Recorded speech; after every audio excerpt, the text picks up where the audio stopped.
This is a game that we call 100 or Bust, and we're going to play it this time using both a place value table and 100 square.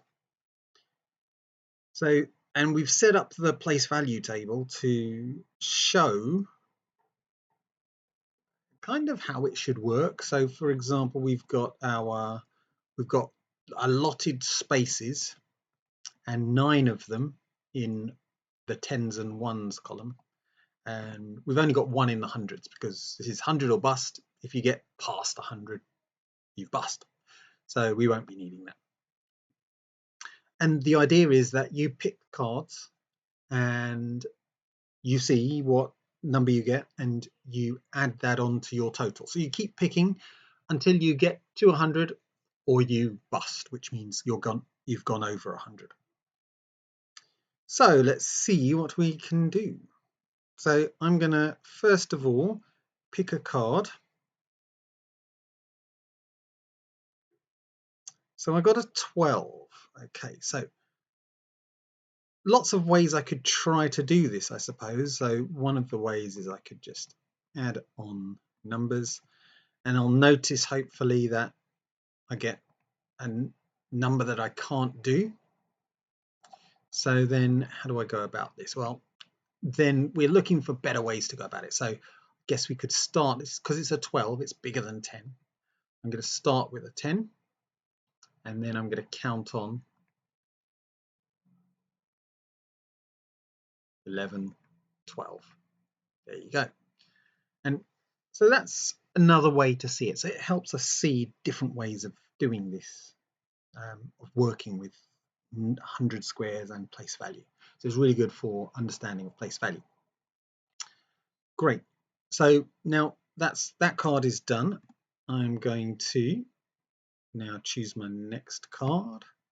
Got a 20. Okay, so that's great. So I've got a 20. How do I do that? Well, hopefully I'll see that I can just add on 10, 20. And then we can count it in tens as well. So I'm on 12. I'm going to count with the thing. I mean, I could do it this way. 1, 2, 3, 4, 5, 6, 7, 8, 9, 10. Hopefully I'll see I ended up just below where I was to begin with. So I would count the next 20. So I would be counting in tens. 10, 20. There we go, and that's done for that, so that's good. I'm on 32. My place value shows 32, so that's good. Let's choose my next number. 25. Excellent. Well, for 25, I'm going to just do it try and count it the normal way. So I've got 10, 20, 21, 22, 23, 24, 25. And I can count it with on the 100 square, 10, 20, 21, 22, 23, 24, 25. There we go.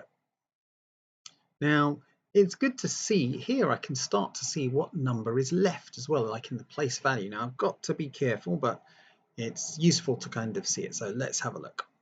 I can see here that I've got 40, and then I can see here I've got 2. So I might start thinking, oh, I just need 42 to get to 100. Or it might suggest that. And you've got to then really check what number is it that you've got to get to and make sure that people are aware that that would only get them to 99. So yeah, that's useful learning as well. So let's pick another card. We've got 24. That's okay. So we're still okay with that.